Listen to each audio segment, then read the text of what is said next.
Good morning. Good morning. കുട്ടിക്ക് ആദ്യം എന്തൊക്കെ പ്രശ്നങ്ങൾ കാണിച്ചിട്ടാ ഇങ്ങോട്ട് കൊണ്ടുവന്നിരുന്നത്?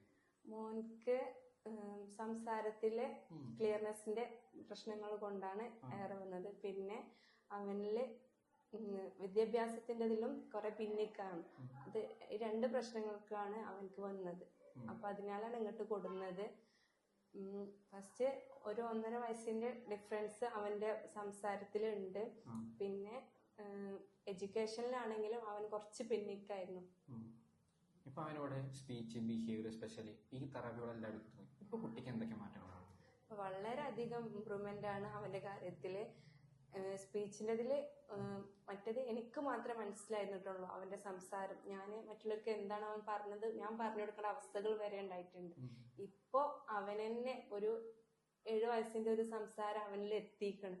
പിന്നെ അത്യാവശ്യം എല്ലാ കാര്യങ്ങളും ഇപ്പൊ അവന് എന്നോടാണെങ്കിലും പുറത്താണെങ്കിലും ചോദിച്ചറിഞ്ഞ് നല്ല രീതിയിൽ ബെറ്റർ ആയിട്ട് സംസാരിക്കുന്നുണ്ട്. മറ്റേത് ഒരു പൊതുവേ സൈലന്റ് ആയിട്ട് ഒരു ഇങ്ങനെ ഇരുത്തായിരുന്നു. ഇപ്പൊ ഒന്നും കൂടി നല്ല ആക്റ്റീവ് ആയിക്കണം അവന്.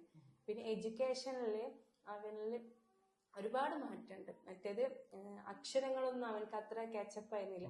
ഇവിടെ വന്നിട്ട് ഇംഗ്ലീഷ് ആൻഡ് മലയാളം ഒക്കെ അക്ഷരങ്ങളൊക്കെ നല്ലതിൽ മെമ്മറിയിൽ നിന്നിട്ടുണ്ട്. മറ്റേത് നമ്മൾ ഡെയിലി പഠിപ്പിച്ചു കൊടുക്കുന്നുണ്ട്, പക്ഷെ അത് നിൽക്കണില്ല. പക്ഷെ ഇവിടെ വന്നതിന് ശേഷമാണ് അക്ഷരങ്ങളെല്ലാം